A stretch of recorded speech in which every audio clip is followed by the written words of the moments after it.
He sat back into the time machine and he set it to the right time and place. He appeared like on the day before the crucifixion of Christ. And he activated the machine and he watched Jesus disappear. He was gone. He then took out his Swiss Army knife and he got the laser knife and he burned holes into his wrists and his feet.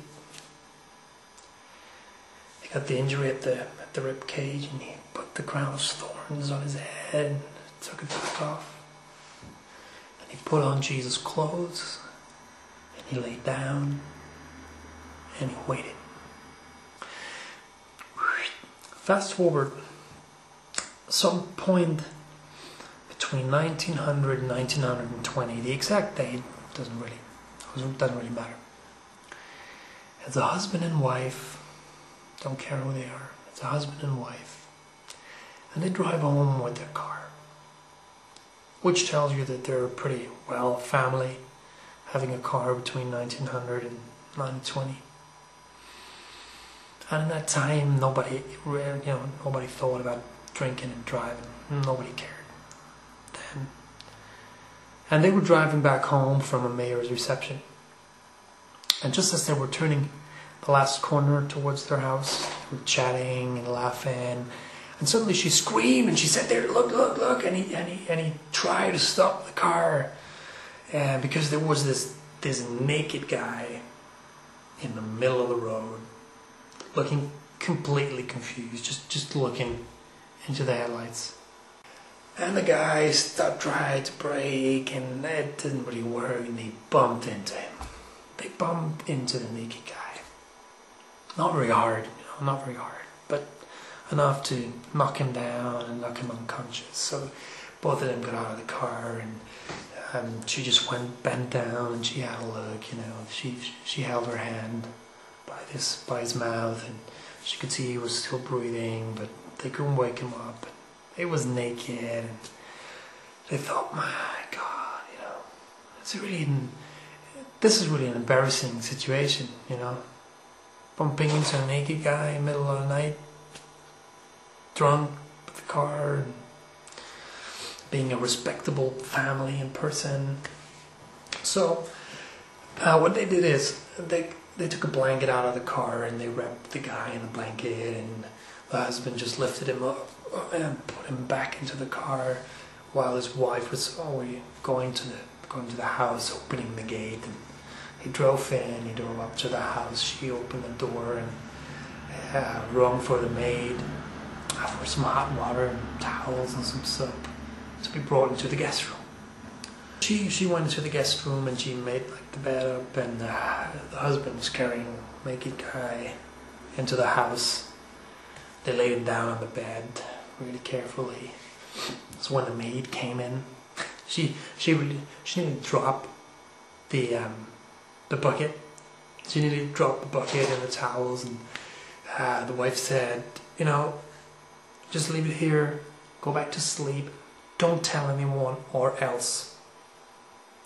And she shooed her husband out of the room, leave this to me, I'll handle this, It's embarrassing as it is. And then she wet the towel a bit, put some soap on it, and she started cleaning that stranger who was laying there unconscious in their guest bed. Started cleaning his face. And after she had cleaned his face and then dried it off really gently with a soft, fresh towel, she thought, this guy looks familiar. But she couldn't quite place where she'd seen him. And so she cleaned him all up nicely. She blushed a little when she was halfway down. And then she put the blanket over him gently. And then she wrote a note. She said, welcome, really sorry bumped into you last night. When you wake up, could you just please ring, and then we'll come in, bring you some clothes, and we'll explain everything, but everything will be fine, don't you worry, everything will be fine. That's kind of note she wrote. And she put the note by the table on the side of the bed. And she went back to her husband, they went back to bed and said, can't really do anything, let's just go to bed and see what happens tomorrow. In the morning, after some sleep that was really, not quite fine, they were all dreaming about bumping into naked guys on the street. They went into their dining room to have breakfast. And they sat down with the family and they said, we have a guest today. We just bumped into him last night, like an old acquaintance. And he'll be joining us for today. He might stay for a few days, so don't be alarmed. There's somebody you don't know. It's somebody that we know from way back. And they were just sitting down on a table to say the morning prayer when the door opened. And in walked the stranger from last night.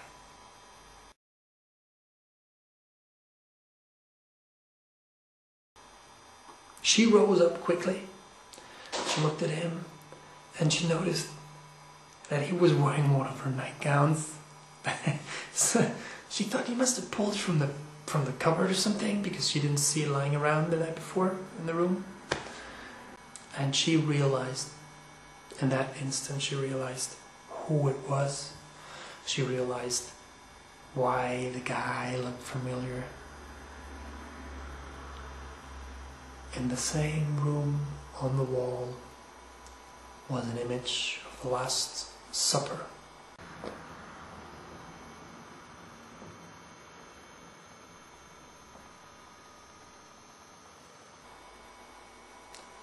Naked guy they bumped into last night that was now standing there in her nightgown was Jesus Christ.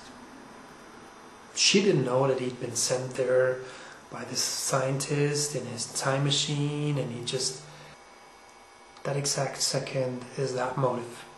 It's been done by her son sitting at the table years later when he was working as a graphic artist for a bookmaker.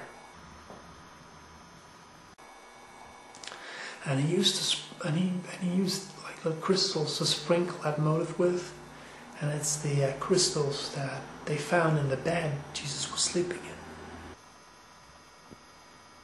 They never could suspect that this is crystallizing time that happens when you're traveling through time. A little while later, Jesus took a stroll in the garden and he disappeared. Nobody's seen him ever since. So that's the story. And the scientist. What happened to the scientist? Just read the Bible. It's all in there. What happened to him? I suppose that if I went up and the people didn't notice him. Guy looks the same, wears the same clothes, has the same wounds, yeah. But God must have noticed. Surely, and if he did, and if it all happened like it says in the Bible, then he must have just played along and probably found his son some way forward in time, and maybe that's why he disappeared from their garden. You just never know. You just never know. And of course, I just made this all up. Come on.